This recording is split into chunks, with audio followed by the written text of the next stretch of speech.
Alors, depuis le début de la soirée, on parle de tribus de manière générale. Alors il y a une tribu dont vous parlez avec Joyce Orman, ce sont les adolescents. Enfin, c'est la tribu des adolescents. Vous pouvez nous les décrire un peu?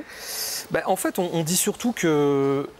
C'est ces trentenaires un peu ado attardés, c'est ça? Ouais, mais justement, moi, ce qu'on n'aime pas, nous, c'est le côté, le mot attardé. Parce que, je veux dire, moi, précisément quand j'écoute Green Day dans ma chambre, je me sens pas attardé.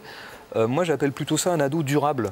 C'est-à-dire qu'en fait, il y a des trucs qu'on n'a pas envie de lâcher, quoi. C'est pas une maladie. Moi, je me sens pas malade parce que j'écoute à peu près les mêmes musiques que quand j'avais 18 ans. Au contraire, moi, j'ai pas envie de quitter ça dans ma vie. J'ai pas envie d'arrêter d'écouter de Green Day ou les Vampages. J'ai pas envie d'arrêter d'aller faire le con dans des cafés. J'ai pas envie, quoi. J'ai pas envie de devenir un spectateur de foot vachement mature et adulte. Donc, l'adolescence, ça sent le mec qui peut pas grandir parce qu'il est malade, en gros. Mais moi, je me sens pas malade, en tout cas pas sur cet aspect-là. Les vrais ados, comment vous les regardez aujourd'hui? Ils vous agacent ou vous les comprenez?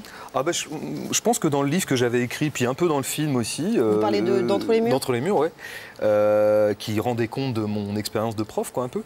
J'essayais de montrer que les ados, moi, j'ai envie de les taper et j'ai envie de les embrasser en permanence, quoi. Voilà. D'accord, c'est un mélange des deux. Je pense que si j'étais père, j'aurais à peu près le même genre de sentiment pour mes enfants, peut-être avec une dominante plutôt dans l'amour.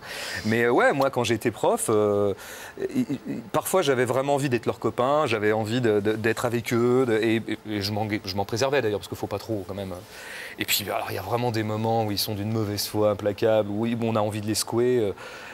Mais en même temps, moi, j'adore ça chez les ados. C'est que ce que j'aime chez les ados, c'est qu'ils échappent à l'adulte, quoi. Et je trouve rien de plus beau qu'un ado qui, en gros, dit à un adulte, je m'en branle de ce que tu me dis. Oui. Donc évidemment, j'ai eu des problèmes comme prof avec ça, parce que parfois, ils me répondaient un peu sauvagement, ou alors ils faisaient de la provoque, et moi, ça m'amusait. Bon, après, ils faisaient des conneries aussi qui m'amusaient pas du tout. Hein. Faut quand même. Il y a vraiment des moments où ils sont chiants. En parlant des élèves, j'étais en ZEP aussi, j'étais au collège en ZEP, et j'ai vu votre film. Et en regardant votre film, je me suis pas reconnue ni moi, ni les élèves avec qui j'étais en classe à l'époque. Et je me demandais, est-ce que vous leur avez demandé un peu d'exagérer leur comportement, ou est-ce que c'est moi, ça fait 10 ans que plus de 10 ans que j'étais le collège, et est-ce que vraiment ils sont encore plus, pas fous, mais encore plus turbulents qu'ils l'étaient il y a 10 ans, ou non, je pense que le caractère est un peu exagéré dans le film?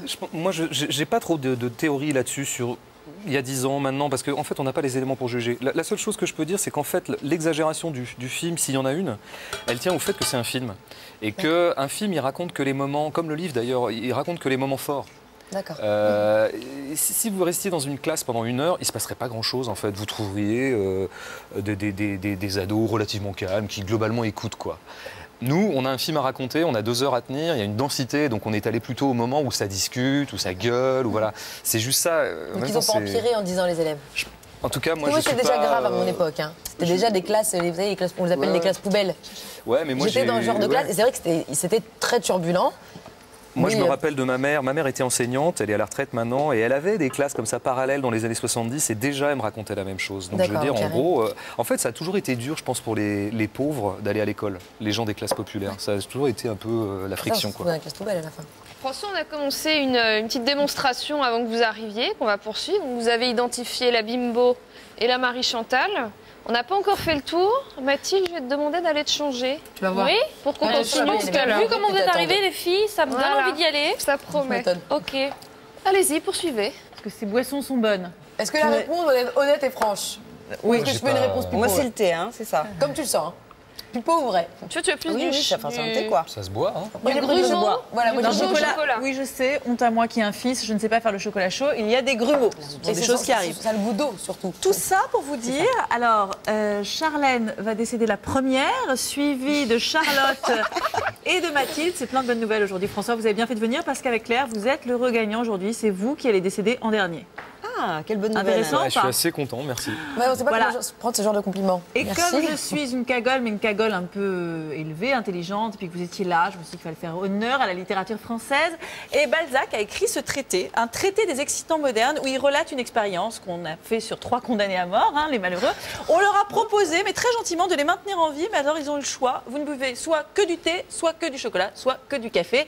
Et donc c'est celui qui buvait du chocolat qui est mort en premier au bout de 8 mois, dans d'atroces souffrances. Son corps était une gangrène humaine et il se décomposait, il sentait la pourriture. Voilà comment tu vas décéder. 8 mois. Café pour les deux, c'est guère mieux. Café, on dure 2 ans quand même. Mais alors là, on est totalement calciné. Hein, donc voilà, le corps ne ressemble plus à rien. Ils l'ont retrouvé carbonisé dans sa cellule. Et enfin, le thé. Expérience assez charmante puisque ce gentil condamné a duré quand même 3 ans. 3 ans à l'issue desquels on l'a retrouvé translucide. Voilà, il faut croire que le thé n'était pas très nutritif. Toujours selon Balzac. Tout pour Ariel Dombal. Voilà, elle doit se nourrir exclusivement de thé, Mais je pense. Je crois que c'est le cas. Mais elle a pas eu Dans de 3 ans, on en sera enfin débarrassé. C'est incroyable, à l'époque on proposait ça aux condamnés à mort, enfin c'était en Angleterre, et on leur demandait s'ils voulaient être exécutés tout de suite ou si la médecine pouvait éventuellement se servir de leur corps pour se livrer à des savantes expériences. Alors, commence par le pire. Le chocolat, c'est quoi le problème? Alors le chocolat, on en a dit tellement des choses sur le chocolat, est-ce qu'on a encore envie d'en parler? Moi j'ai envie de vous dire oui, forcément. Donc le chocolat, c'est dynamisant, énergisant, ça fait du bien, c'est riche en magnésium, c'est bon pour le cœur, bon pour la peau.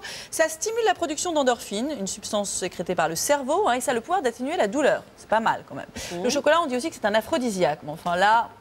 c'est un peu mytho-réalité.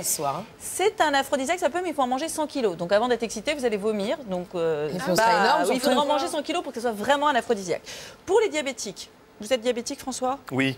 Ah. Peut-être non, c'est pas vrai. C'est juste pour vous embarrasser. Mais non, mais ça ne m'embarrasse pas. Elle était ravie que vous soyez diabétique. Mais je suis diabétique, je suis super diabétique. Elle est horrible, cette femme. Vous pouvez manger du chocolat, mais noir, attention. On continue avec le café. Ouais.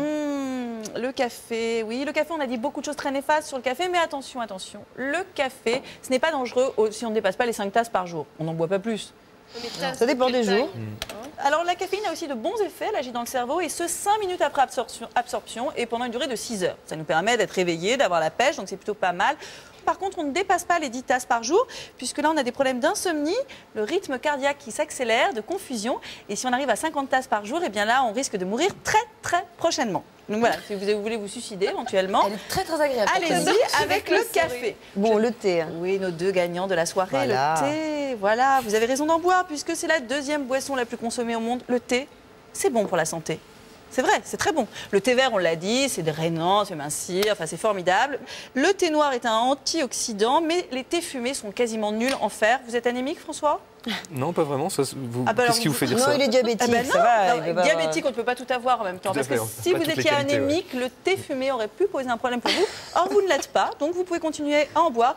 Par contre, le thé n'est pas bon puisqu'il constipe. On finira sur cette note élégante. Ah, Voilà. c'est très élégant. Non, sinon, vous buvez quoi? Vraiment? Moi, j'étais très attentif sur le café parce que voilà, c'est. Beaucoup de café? Ouais, mais plus pas de- au-delà de 5, donc ça va. Ça va, vous êtes dans la bonne norme. Ok, Vous ne je suis risquez assez rien. rassuré en fait. Vous par cette risquez rien, chronique. les mignonnes. Vous n'allez pas mourir demain. Vous ne C'est risquez bon. rien. C'est bien. Rassurez-vous. Ouais. Je suis content de l'apprendre. Est-ce que vous faites attention à ce que vous mangez en manière générale? Ça, voilà un symptôme de vieillissement, je pense. C'est-à-dire que j'ai pas fait gaffe pendant 35 ans. Et maintenant, je commence à un peu faire gaffe. Ouais, à la Pourquoi? trentaine, on À commence cause à faire du attention. poids, de tout? Non, mais je pense que globalement, quand même, quand on vieillit, on fait peut-être pas forcément parce qu'on a peur de la maladie ou de la mort ou que sais-je, mais on fait supporte juste moins les plus excès. gaffe à son corps, quoi. Ouais. En fait, moi, par exemple, il y a un truc très simple, c'est que je crois que j'ai pas du tout suivi la météo pendant 30 ans. Et maintenant, je fais gaffe à la météo. Ouais, c'est ça un symptôme m'intéresse, de savoir vieux, si ça. je vais avoir Ouais, froid moi, ou. tous les soirs, j'écoute la météo. Ou au moins le matin. Tu es maintenant, vieille, on on a- va savoir Vous êtes- comment mais on alors, vous êtes s'habille. vieux. Tu es Là, comme je pense que Marie-Charlotte. ça commence à sentir le sapin quand on commence Ouais. à suivre la météo. Ouais, c'est bon. Je regarde pas les chiffres et les lettres encore, mais je pense Ça que. va venir. Il y a aussi Non, mais- question pour un champion. De toute façon, quand on est jeune, on a un corps en bonne santé. Or, le corps, il se rappelle à nous quand il est mal. Donc moi, quand j'avais 18 ans, j'avais pas de corps. Tout allait bien, c'était génial, à part le foie, peut-être bon. Mais